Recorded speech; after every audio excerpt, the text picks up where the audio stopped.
Support for this show, Politics Done Right, comes from politicsdoneright.com, publishers of How to Make America Utopia, Take Away the Economy from Those Who Rigged It, As I See It, Class Warfare, The Only Resort to Right-Wing Doom, It's Worth It, How to Talk to Your Right-Wing Relatives, Friends, and Neighbors, and other books written by Egberto Willies. Welcome to Politics Done Right. My name is Egberto Willies, your host. Good morning, Houston. Good morning, Harris County. Good morning to the great state of Texas. Good morning to Northeast Texas, Southeast Texas, Northwest Louisiana, Southwest Louisiana, and to every nook and cranny receiving the signals from our 100,000 watt transmitter into those magical things called radios, aka the Howard Reynolds machines. Anyway, folks, we're going to have a great show for you today. Welcome aboard our great folks on the internet, specifically from places across Europe, Africa, y donde sea, wherever they are. Without further ado, let's move it on to el estudio con los Eños, el señor Howard Reynolds and Jack Van Beba. Where are those heinous guys, Jack? You're pretty heinous. It is Friday morning at the radio, December 20th, 6:01 at KPFT Houston, and we are so glad that you were here this morning. We are the heinous heathens. Yeah, I like that. I'm watching with great interest this bill, this funding bill for the government, and how the interference from Donald Trump has caused a fray up in Washington. One of the things that he was opposed to, President Musk was upset about was the pay raise for all of them, $6,800 a year. That ain't much, folks. But they made him take that out. So that's going to really promote a whole lot of goodwill from Republicans and Democrats going, you're taking our pay raise away? Seriously? Let's see how much stuff you get through this House and how much stuff you get through this Senate. Okay? So, yeah, the goodwill is beginning here in the season of goodwill. Thank you, President Elon. And Jack, what you got over there? Looks like you got a couple of pages of stuff. Yeah, I was thinking about Santa Claus. Me too. I'm kind of a Grinch. I'm a real Grinch. So is my daughter. And I was thinking about it. I said, oh, man, that's the perfect capitalist story. So I put it to a song. Something for free. Yeah, yeah. All right, here it goes. We get to hear Jack sing this morning. Santa the capitalist. Okay, Santa, he's a capitalist. One day I stole his sleigh, nabbed a couple of reindeer, got the hell out on my way. Yeah, Santa, he's a capitalist. He's got all of them elves working in a workshop. No cocoa breaks, it's hell. It's cold up at the North Pole, so we cannot run away. Yeah, Santa, he's a capitalist. I'm glad I left that day. I can't hide my elfness in Texas. Santa's friends with the governor AG. They don't like elves in Texas, at least not elves like me. So I got the reindeer ready and I hopped back in the sleigh. Touchdown in Tucumcari. Early that next day, I hid the sleigh back in a cave and I set them reindeer free. Yeah, Santa, he's a capitalist. He don't like you or me. Well, the capitalists all love Santa 'cause he brings them profit and joy. The capitalists all need Santa 'cause they want their Christmas toy. They love their yachts and dancing girls while they put the screws to you. Yeah, the capitalists all love Santa, but today I think he's blue. Dancer and Prancer got taken in by a great big herd of elk. It's Christmas Day, Santa's got no sleigh. He ain't gonna deliver no toys today. No, he ain't gonna deliver no toys today. No milk and cookies to take to his sleigh. One less elf to work for low pay. I didn't know Dancer and Prancer word. Well, how about that? You just make up a steel guitar. Jingle bells, jingle all the way. Add a couple of steel guitars and you got a new country song there. Oh, man. That was marvelous. That was marvelous. You know, hey, you have to sometimes you have to have some fun for this stuff, man. You know, when you see what's going on. My God. Anyway, folks, we are going to have a great show. Let's give a hand to the one and only Jack Van Bever. Yay. All right. Listen, Jack, let me tell you. Thank you, sir.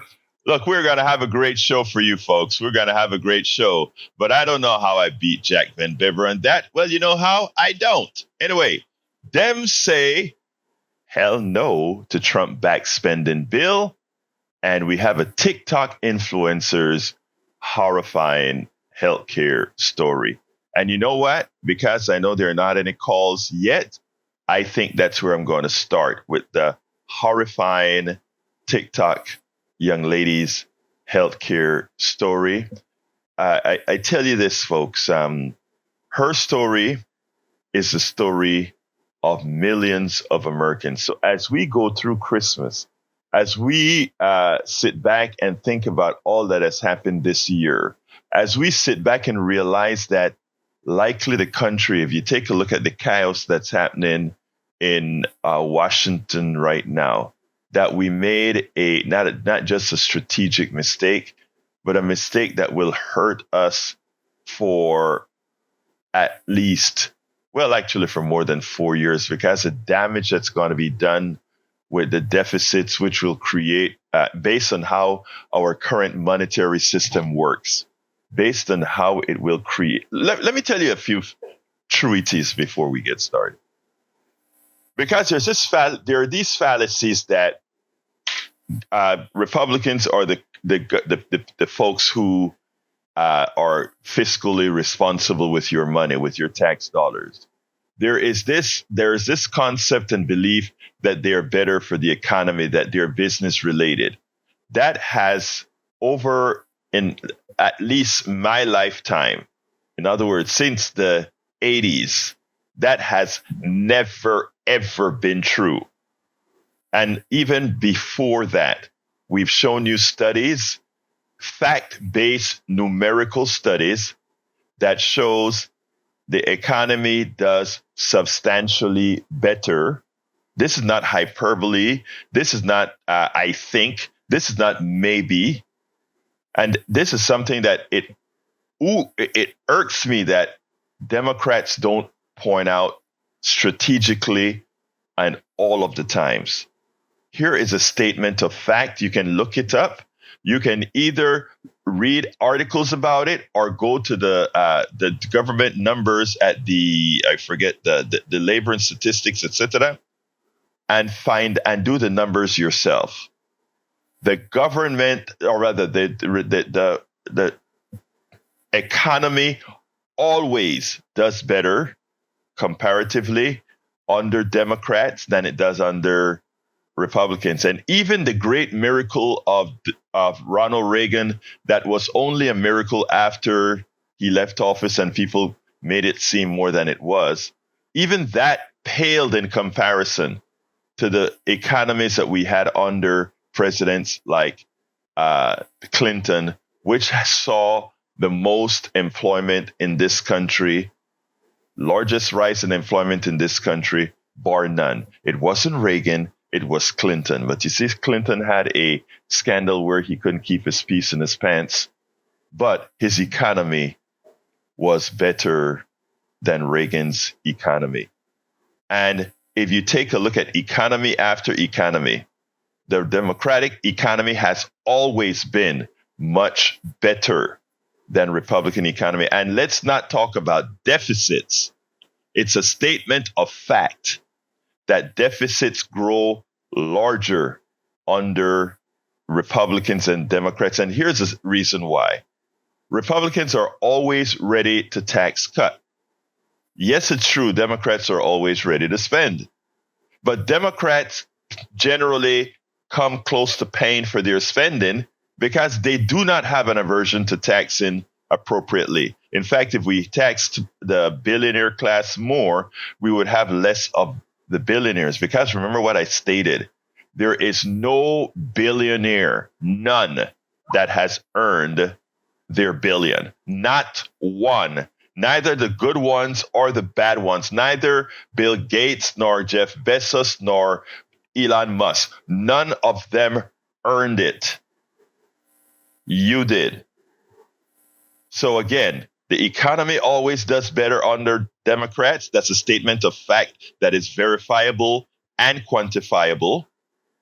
And the budget deficits grow larger under Republicans. That's verifiable and quantifiable. And the guy, 49% of Americans just elected, had the largest deficit in recent history. And that was even Nikki Haley, when she thought she had the possibility of beating Donald Trump, even then she pointed out that truth, something that rarely comes out of Republicans relative to the deficit. So before I go to the healthcare story, I want to infuse this into your minds, and I want you to go ahead and say, "Let me fact check Egberto." Please do. The economy always grows much better under Democrats, and the deficit grows larger under Republicans. Look it up. And the other issue, folks, is this. I want you to recall what happened when Obama came into office, what he had to fix. What happened when Clinton came into office, what he had to fix. What came after, what's going to come after Donald Trump when somebody had to fix. Already Biden had to fix his screw up from the first administration. And that our media does not go out profusely and make these statements that are statements of fact and allow Republicans to get on TV every Sunday and every day and bloviate, mislead, misrepresent, serves one purpose, or it teaches us one thing. Neoliberalism occurs in the center of both parties. And that's why you will never hear the truth, because if Americans knew the truth, we would be way left of where our voting indicates. Anyway, let's go to that video right now. It's very important. This story is about a young lady, okay? And this young lady had an appendicitis. And the appendicitis was, 3 days before when the pain started, she was also pregnant. She went to the doctor and they sent her home. That's not really anything. You're just fine. As she kept on getting sicker and sicker, they finally took her to the hospital. The hospital then realized, oh my God, this is a serious case of appendicitis. They had to ship her to another hospital. That meant taking a trip to another hospital. It turns out this hospital was out of network. I want you to hear her story. I swear, I hope at some time I can bring this woman on, because her story is not solely her story. Her story is a story that will affect at some time a large percentage of America. So listen to this TikTok. I'm going to play. I think I got it set up correctly, and we'll take it on the other side. Recent death of this United Healthcare CEO, I feel like I need to air my dirty laundry. It's been 5 years in the making. December of 2019, I was 20 weeks pregnant. First of all, let me just say this video has all the trigger warnings, every trigger warning. So just proceed with caution. I had excruciating pain in my right lower quadrant of my abdomen, and I was 20 weeks pregnant. I went to the ER in my town that I lived in, and the nurses and physicians there were atrocious to me, humiliated me, told me that I was exaggerating and that I had a UTI and that the the blinding pain I was experiencing was actually the baby sitting on my bladder, and they sent me home. So fast forward 3 days later, and I felt like I was dying. My husband took me back to the ER, and a different ER physician who was very compassionate confirmed that I had appendicitis, not a UTI.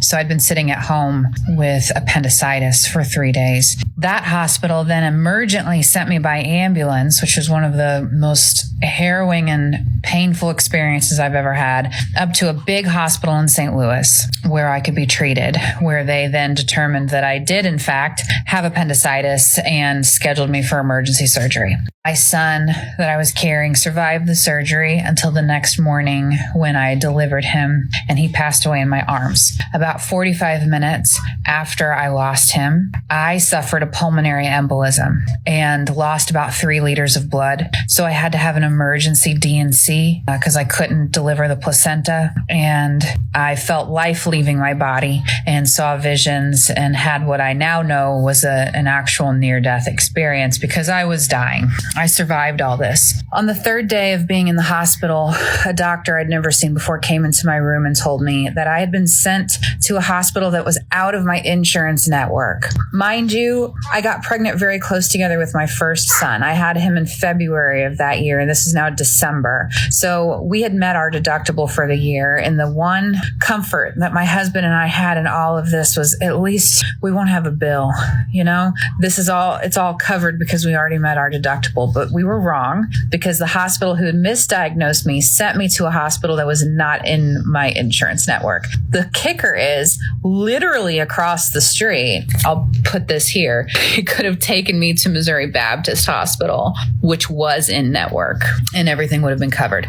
So this doctor I'd never seen before told me I could either be sent by ambulance across the street to Missouri Baptist, which was covered, or I could go home. Now, I also want to say that my hemoglobin was 7.0 at this time. If it had been 6.9, I would have needed a blood transfusion. I was in grief that I had never known before. I was in shock. I was all of the things, and I just wanted to go home. We ended up with a bill from the hospital that was more than what we paid for the home that we live in. And it was going to take probably, 20 to 30 years to pay off this hospital bill. It's not like my husband and I made a lot of money. I was a hospice nurse at the time. And we opted to have to file bankruptcy, but not before.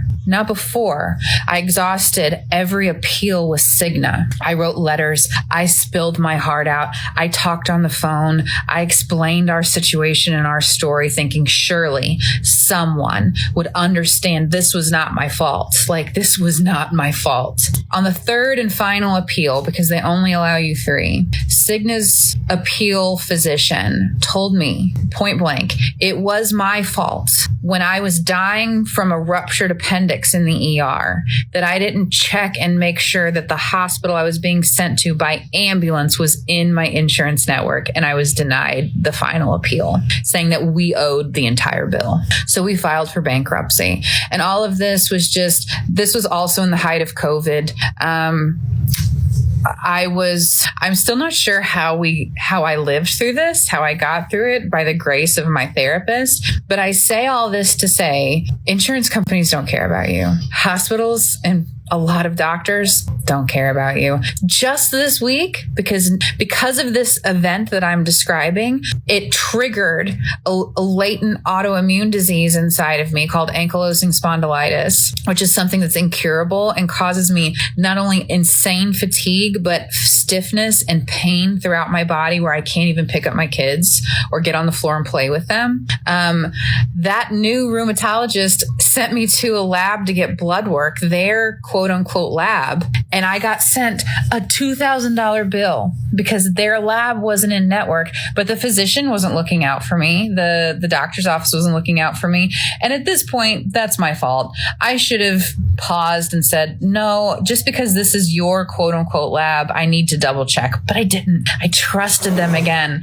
So all of this to say, you have to be your own advocate. And how can you be your own advocate when you're in the middle of a life or death health emergency? I don't know. It's beyond me. I couldn't even think straight. So I don't know how I was supposed to, call my insurance and say, hey, can this ambulance take me to this hospital? But apparently it was my fault. So, there's all this uproar about people thinking it's hysterical that this man was murdered and lost his life. And I'm a love and light kind of person. I care about humanity. I think every person has the capacity to be a better person and change and get second chances. But when they're profiting off of the deaths and this illness and sickness and pain and grief off of human beings, it doesn't really surprise me. Heard what she said. Not advocating murder or anything, but after she's gone through what she's gone through, and after seeing that the insurance company cared nothing about her life, but was ready to suck money out of her for the malpractice of the healthcare system to her, and that it is, again, ultimately the buck stops with those who run these companies. She said, it doesn't surprise her that people, when they don't have a last resort, that they act out. And I want people to think about that. Now, she gave a follow-up because apparently some people started to give her some issues. So what I want to do is I want to go with the follow-up that she has, because there are certain parts of the follow-up that's even a bit more biting. I want you to listen to this. And then, of course, again, we'll take it on the other side, because this is something that should not be happening in America. This is something in response to my first video where I talk about lots of trigger warnings, my experience of almost dying, of losing my baby, and then having to file bankruptcy because of the U.S. healthcare system. I have gotten, first of all, I want to thank everyone for their kindness that they've shown me and the messages of sharing your own stories. I have gotten this comment more than any other comment. Apologize if I wasn't clear in the first video. I am still 5 years later in an active lawsuit against the first hospital that misdiagnosed me and, in my humble opinion, caused the death of my son and almost myself, along with the cascade of health problems that I'm still dealing with, the grief, the insurmountable grief. Our finances have never recovered from this situation. I could go on. And I also want to clarify that I am not trying to say that I feel like CEOs or other individuals should be murdered. I'm just saying that given my lived experience, I am not surprised that this happened. How can there be reform in healthcare without loss of life? But the problem is there is loss of life. It's us, the common people. I didn't wake up the morning of November 26, 2019 and say, my appendix is going to rupture this morning and cause the loss of my child I was carrying and almost cause my own death and create a pulmonary embolism where I'd have to have a second emergency surgery DNC and lose all these liters of blood and kickstart this latent autoimmune disease that's incurable that I'm going to get to live with for the rest of my life. I didn't wake up that morning choosing this. So I think it's important to recognize that human beings deserve the right to healthcare. When you place profit above people, you are saying that my existence only serves to benefit the few, millionaires, multimillionaires, billionaires. And so that is why I shared my story, because it's important for our stories to be heard and shared. That my situation, unfortunately, is not an isolated case. Human beings and their grief and their lived experiences deserve to be heard and seen, and there needs to be reform. Almost every other developed country in the free world has universal health care. I've also had a plethora of comments saying, well, why don't you just leave the United States? The United States literally has made it where you are living paycheck to paycheck. Most people are lucky. Most people are lucky to be living paycheck to paycheck in this country. After this event, there's no savings to be had. There's no out from this country. I live in fear that something could happen to me or one of my loved ones again, and then I don't know what. I also wanted to mention that in this event that occurred in 2019, my husband and I were paying, it was either between $500 or $700 a month for Cigna insurance to be denied. Yeah, it's my story. Some people have also expressed that they have trouble believing my story, and I get that because my story is insane. It's hard to conceptualize. Yeah. So anyway, yes, it's hard to believe that this is real. But you know what, folks? It is real. We've gone through it ourselves in as much as we've had insurance and had to fight these guys to the nail. Not only the insurance company, but the private emergency rooms, etc., etc. Bridge MCP points out something that is very important, and that is women get a different treatment than men get at hospitals. In her case, she had a heart attack. The guy next to her had heartburn. Of course, he got care. By the time they got around to her, they found out she was the one with the heart attack. The guy who got all the care was the one getting the real cure for something. We spend a lot of time deconstructing the news, trying to parse. Okay, folks. Now, these are true stories. I've lived it. I've had my own experience at KPFT where I had catastrophically high blood pressure, 240 over 150 something. And Robert came with a machine, one of our board of directors, and checked my pressure, blew the machine up. Well, I'll tell that story another time because I have callers. Let's go to Andres. Come on in, Andres. Okay, Jeremy. Come on in, Jeremy. Hi, good morning, Egberto. Thank you for taking my call. Yes, sir. I just wanted to mention that the Catholic Church defines healthcare as a human right. And I think so many of my Catholic brothers and sisters don't realize that when they vote for people who don't feel that healthcare is a human right, and when they don't speak out about it, they're really not following their faith.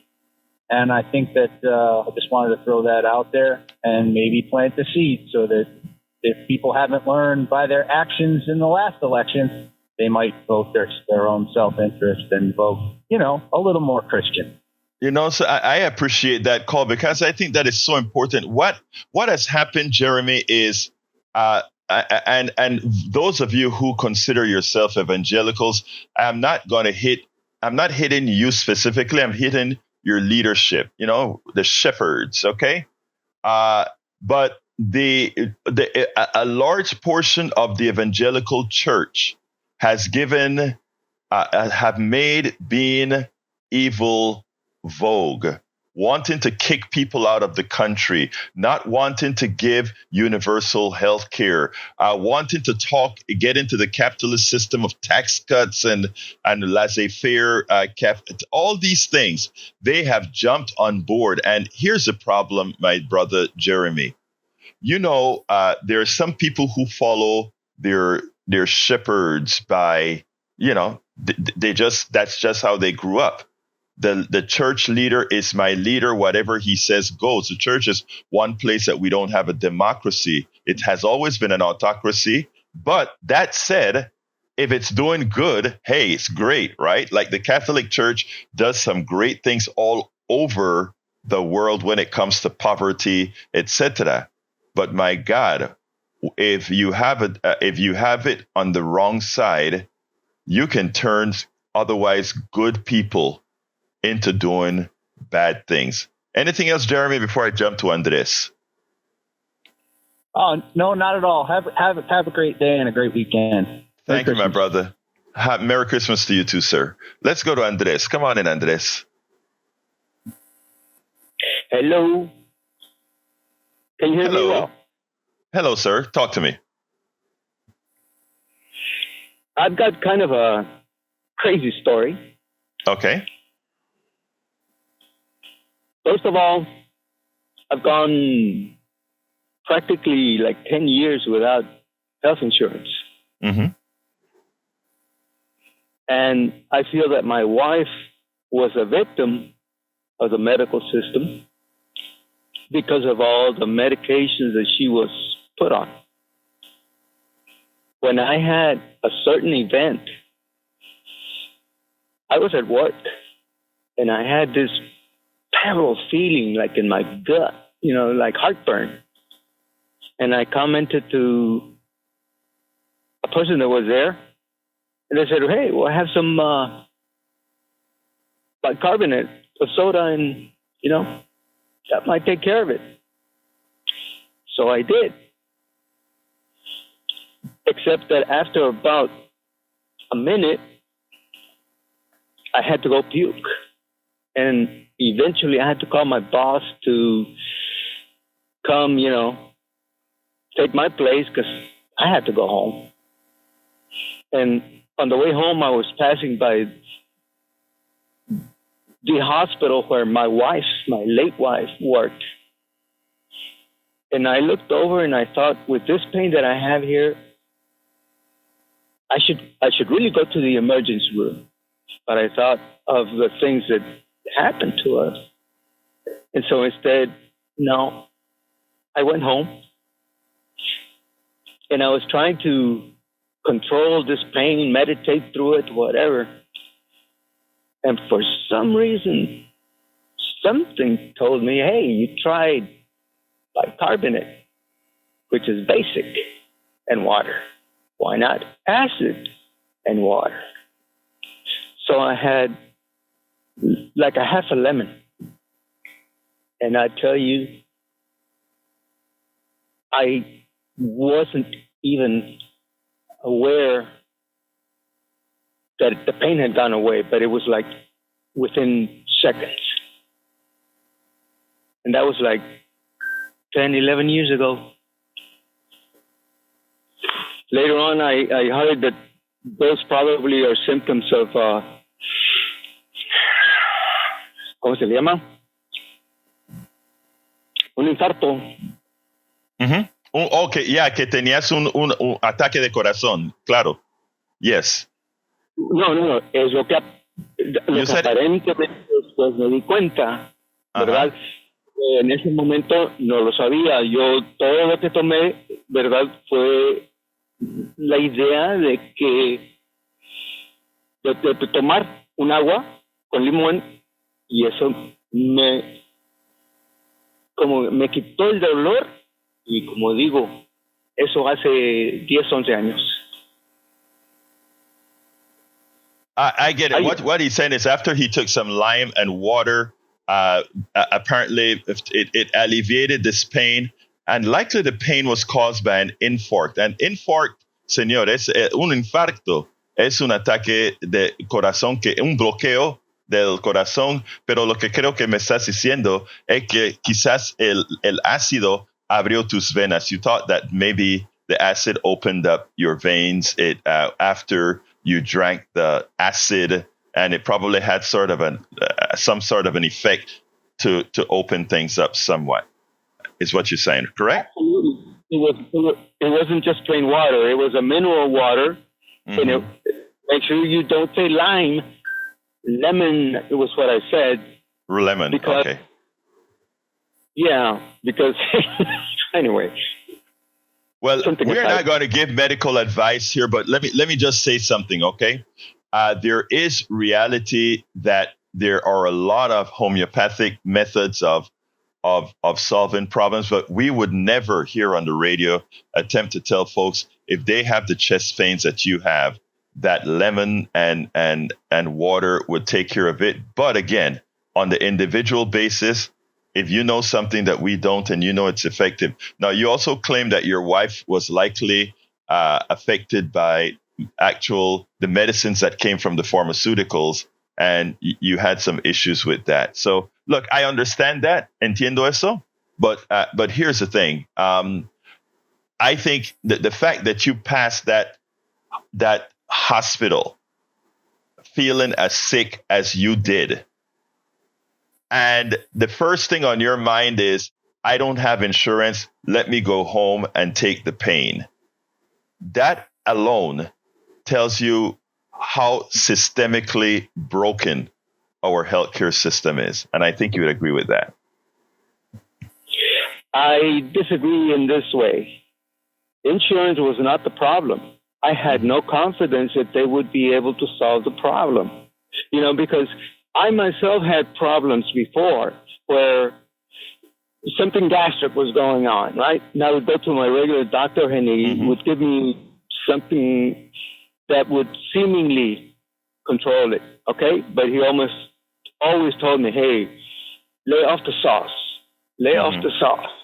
Until one time, and we're talking 1980s? No, it would have been 1990s. Right. I was definitely puking green, and I went to the emergency room in the same hospital that my wife was working at. And they immediately found out that I had, gallstones. And so they sent me to surgery, and then they took out my gallbladder. But the thing is that I had been dealing with that for years with the same doctor. Oh, it's no biggie. Just lay off the sauce. Oh, it's no biggie. You know what I mean?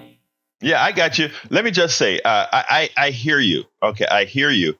And believe me, a lot of people don't have confidence in the medical system either, but they're not mutually exclusive. Medical system failures, healthcare systems, payments via insurance, failure. But hey, Andres, I have some other calls. I do appreciate your call and thank you for telling us your story. And I may call you someday and say, hey, what homeopathic remedy do you have for me, my brother? Anyway, muchas gracias, Andres. Tenga buen día. ¿Está bien? Bye-bye. Bye-bye. All right, let's go to Brother Harry. Come on in, Harry. Feliz viernes, hermano Egberto Willis. Good Perfecto, morning. hermano. ¿Cómo va todo? How are you doing, my dear brother? I'm doing good. My brother is doing good, and I gave him your regards. There's something he wants to talk to you about as far as that he feels you should talk on the show more about. But I'll let him discuss that with you when he's ready to call you. Excellent. And good. I'm sorry for what happened to Andres, and I'm glad he's okay.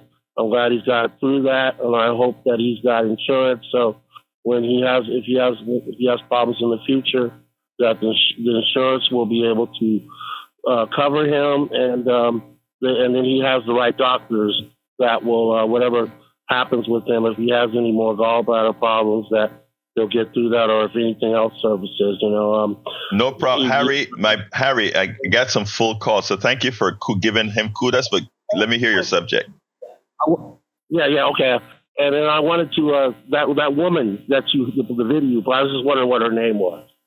I don't have her name, but guess what? I'm glad you asked. I found her. I am in contact with her. She says she's going to pray on whether to do the interview because, again, she's kind of weary about doing radio because there's some other things going on in her life as well. But she thinks she'll do it. So I think I have a gut feeling that she wants to do it. So when that happens, I'll bring it to our audience. Thank you for that, Harry. Anything else? I was going to tell you a couple other things. When that woman was talking about she had the wrong, they sent her to the wrong hospital. When my brother and I went into the hospital, when my brother had to go to another hospital to have his heart condition checked, we made sure that the Ambetter insurance that he signed up for would cover that hospital. Because we went to Pearland and then we went to HCA Clear Lake, and it covers that. So it's very important to make sure when you go in an ambulance and when the hospital wants to send you to another hospital, that your insurance covers that. Okay, now, I thank you for that, Harry. But I want to add to that. Our system, when you are in your most dire straits, when you are in harm, when you're in pain, when you are in an emergency, nobody should have to think about what hospitals you're going to, what ambulance to use, etc. That is really horrendous, but that's what you have to do now. All right, Harry, real quick, I got a full line. You got 10 seconds, bro. I heard about, listening to Arnie's show, she had this time in they were talking about how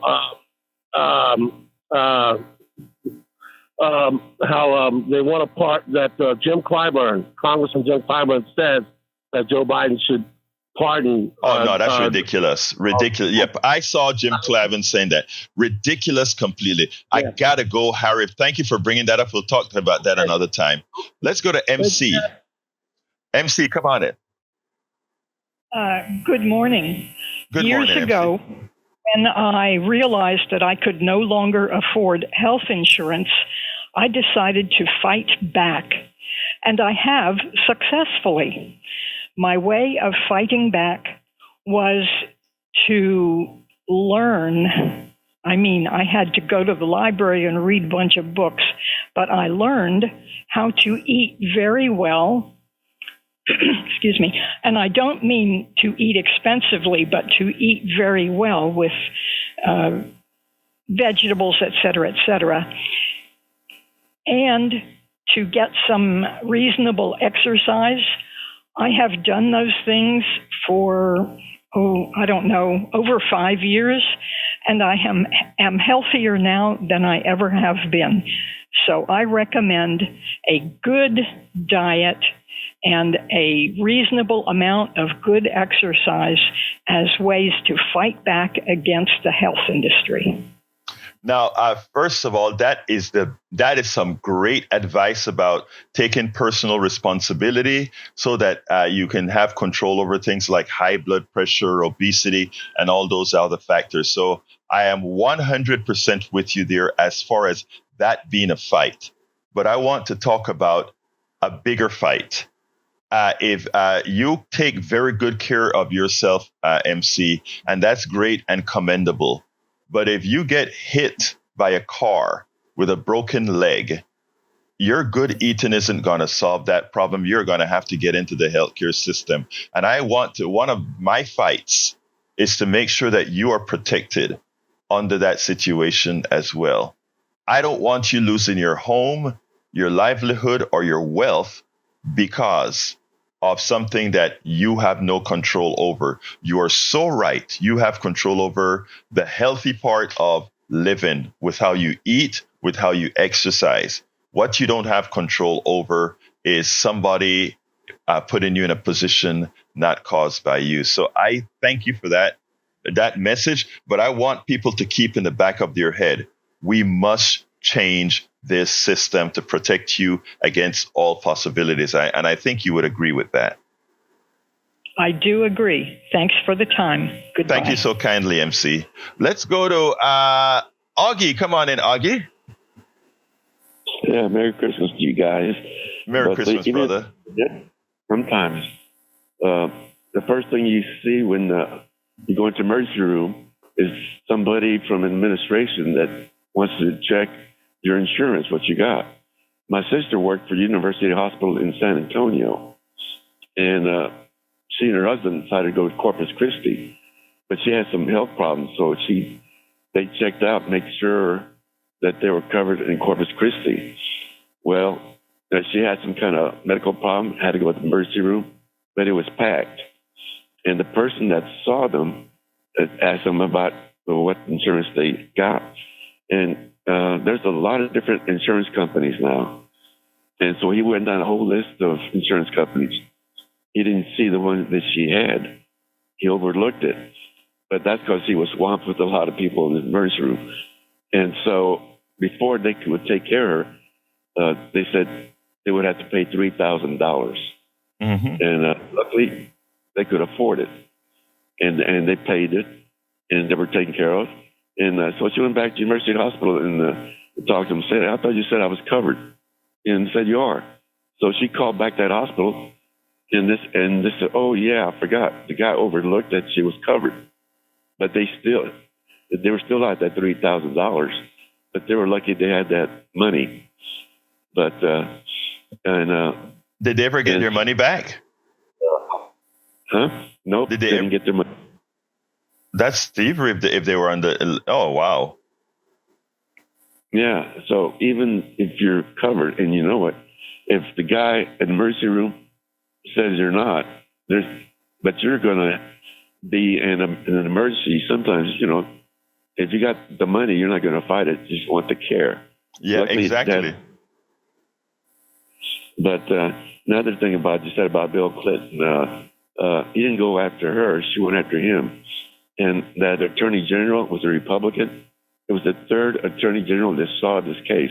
He was brought up on a land deal in Arkansas. He and Hillary were going to buy this piece of land from a crook. Yeah, Whitewater. Yeah, Whitewater. But the two previous attorney generals saw the evidence and said there was no basis for that case. But the third Republican attorney general saw that same evidence. He knew there was no case, but he brought it up anyway. And Bill Clinton did not have to answer that question about that girl. It had nothing to do with the case that he was brought up for. But being Bill Clinton and Hillary, they always they answer every question that the Republicans bring against them, which is, you can't say that for the Republicans when they have a hearing. They say the Fifth Amendment, whatever, and they refuse to answer questions. But Bill and Hillary. Hey, Augie, I got a whole bunch of calls coming up, but look here, brother. Thank you so kindly for the call as usual, and thank you for the support as usual as well, my brother. And happy Merry Christmas, all right? Yeah. Thank you, brother. All right, let's go to, I think, up next, Betty. Come on in, our beautiful Betty. Yeah, I'm here. Well, it's all a bad thing about our doctors and hospitals. That's true. But I'm on a Trump blow-off. I am. Under him, it's not going to be a love boat. Get your life jackets and your lifesavers, and we'll be, looking and waiting and skating on thin ice for a long, long 4 years. And also, America, our reputation and our feelings in our life are being dragged through the mud by this January the 20th big ugglebutt, and we all need to use our senses about us now. Thank you. Time. Love y'all. Thank you, Bye-bye. sis. Love you too, girl. Let's go to Curtis. Come on in, Curtis. Hey, good morning, Egberto. Good morning, my brother. Talk to me. Yeah, I just want to state these couple of things real quick. The lady who spoke on the interview, who told her testimony, I hear that she was in the medical field, and the sad part about being in the nursing area is that because of high risk, you have the worst insurance. That's what I want people to know. It is the worst, and it's very expensive.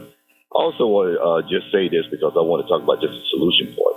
If we would just deal with why certain companies use out-of-network and in-network issues, then we could fix it. Because believe me, I know, because my family, we've been in the medical industry for a while. There's no difference between the hospital across the street from you and the one next to you when it comes down to the price of what it costs to take care of a patient. So the question is, you have to figure out, why do certain companies use one hospital and don't use the other? We know it's for profit, and we talked about this before. I've been in many other countries, and I've seen free healthcare is not that great in a lot of countries. But what I can say is America can afford it, but it is the greed. And for that, I don't think we can fix it here in America unless we really deal with stopping the out-of-network, in-network issue. We should make these companies only use in-network, all hospitals. Because believe me, I know, because I profit from it, and I can tell you now that there is no difference. But what they do is they get you confused on why you have to pay more for another bill. I've seen a patient, and I've seen a person pay $50,000 for a broken hand. Yes. Out of network.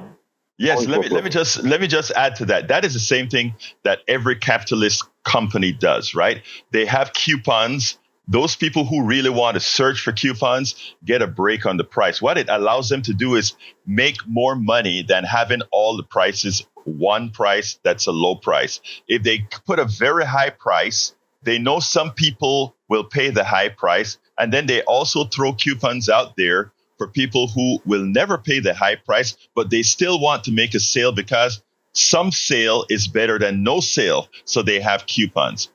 In effect, my brother, your in-state, in-network hospital is a coupon, and the out-of-network hospital is without a coupon. I mean, it's a standard capitalist model. You made a mention about you've seen what free healthcare look in other countries, and you're correct that other countries, all of them much poorer than the United States, free healthcare is difficult. I mean, but that's what they give because they see healthcare as a right. In Panama, we give healthcare as a right. Is it like the United States? No, you have to carry a lot of times your own toilet paper. But again, you will never go bankrupt. However, if you go to France, you have excellent healthcare, universal, that all pay for, and it actually works. You go to Canada, at least they have a drug problem, but again, the same thing applies as well. It is important for us to understand that if we simply went with the health Medicare for all, it wouldn't be free healthcare. We all pay for it, but we all become one risk pool. And our healthcare costs would be the healthcare costs of one risk pool instead of some capitalists trying to make a profit on all of our backs. So, Curtis, thank you very much for letting me get a chance to talk about the in-network and out-of-network. Please keep listening and please call back, okay? Okay. Thank you, brother. Let's go to Randy real quick. Randy, real quick, about 30 seconds. Okay, let's go to Bruce. Are you there, Bruce? All right, let's go to Brian. Yeah, I'm here. Yeah, go on, Brian. Okay, who was disqualified for the Trump case? Did you bring that up yet? Yeah, sure. I know Fannie Mae got disqualified. That doesn't mean she will remain disqualified, but yeah, go ahead. Yeah. Did you talk about it today at all? Why was she? Yeah, of course. You didn't like the outcome, so you don't talk about it. I don't talk about it because it's not the subject of discussion today, nor does it have any import. Yeah. How much did her boyfriend make so far off the case? How much does anybody make off of the job that they did over those years? But Rand, if you're gonna let's talk about something worth talking about. What do you want to add to the discussion? All right, you're talking about healthcare. You said what happens if you get hit by a car? Yes. Somebody's got insurance. Yeah. Don't make it think that you're not going to get healthcare because you got hit by a car. That's what you're implying. Correct? No, what I'm saying is if you get hit by a car and you have to go ahead and get care, the bill is coming to you. But you will get care, but you will get a bill. If you don't have insurance, that bill will be quite high. State law and federal law, they cannot deny anyone health care coverage. Again, sir, we're not talking about the denial of health care. We're talking about what happens with the bill. That's what we're talking about. You're talking about denial or availability? No, we're talking about a bill. Again. No. Have a nice day, Brian. I mean, if you want to have a discussion, let's have it on equal terms, okay? Randy, come on in. Hey, good morning. Thanks for taking my call. I want to say something to the American people. We're giving up too much of our personal power. Healthcare is the responsibility of the individual. Wound care, trauma care is what you negotiate with the corporations. We've given up too much of our stuff. My healthcare is my personal responsibility. The way that I take care of myself. I don't give that out to nobody. This is my body. My God gave it to me. I should take care of it. If I get hit by a car or some wreck or something, then that's what I negotiate with the state and with the corporations. Thank you. Thank you very much, Randy. I think we had a caller earlier. Her name was MC that made that statement as well. Look, let me tell you something that the right always put into people's head with the argument. When we spoke about when MC called and MC said, if you get hit, and I told MC, it's great that she takes personal responsibility, just like Randy just said as well. Take personal responsibility for your health. That is important, right? But my thing, what I fight for, is for the things that you have no control over. Again, there are certain cancers you're going to get, you don't have control over. There are certain genetic diseases you're going to get, you don't have control over. If a car hits you, don't have control over. We should have, as a country, as a society means we come together to make things better for us all. We should at least have a system where you can, where you don't go bankrupt if something like that happens. And again, Brian tried to change the discussion. He's tried to say that I said you won't get help. That's not what I said. What I said, you won't be able to afford your bill. You could lose your home and everything else. Anthony, come on in. You got about a 35, 45 seconds. Anthony, you're on. Anthony, I can't hear you. Please take yourself off mute. Okay, I can't hear Anthony at all. I don't know if there's something wrong with that line. But if you can hang up and call back real quickly, maybe we'll get you and you can get patched in quickly for a 30-second thing or something. Are you there, Anthony? Yes, I'm not on mute. Yeah, you're okay now. Go ahead. Okay. Yeah, Brian is hearing what he wants to hear. You didn't say nothing about getting the coverage. You go broke. You lose your whole retirement paying for health care. Right. Anyway, it's so difficult to have universal health care. We have enough money in the Treasury to pay for the senators and the congressmen and the president's health care. Why don't we have enough money in the Treasury to pay for the American people health care, since they're putting all the money in the Treasury? Thank you. You nailed it even simpler than it is, brother. You nailed it. Look, think about it. Every time we need to send some bombs to Israel or Ukraine, or anytime we need to fight a war, we find the money to do it, don't we? Yes, we do, because those same people that are saying it's okay to bomb all those places are the people that are paying, that have stock in those companies that supply the bombs. Exactly. And when it comes to healthcare, when it comes to humanity, they so quickly forget. Thank you so kindly, Anthony. I got to get out of here, okay? Okay. Thank you for your comment. Anyway, folks, let me throw it to the studio. And another exciting day, another exciting conversation. And Egberto, I'm going to give it to Jack here. Listeners out there, KPFT is in a silent fund drive right now, and we'd like sustainers. And like if you have a year-end tax deduction, now's the time. Thank you, folks. Please go to please go to kpft.org. kpft.org. Hit that donate button. Remember to select Politics Done Right as a program that you are contributing to. But please help us out. Help this program stay on air. You can go to politicsdoneright.com/newsletter for the rest of the program. Love you all. My name is Egberto Willies. This is Politics Done Right. And you guys know how I end this baby. I am what? Out. Support for this show, Politics Done Right, comes from politicsdoneright.com, publishers of How to Make America Utopia, Take Away the Economy from Those Who Rigged It. As I See It, Class Warfare, The Only Resort to Right-Wing Doom. It's Worth It, How to Talk to Your Right-Wing Relatives, Friends, and Neighbors, and other books written by Egberto Willies.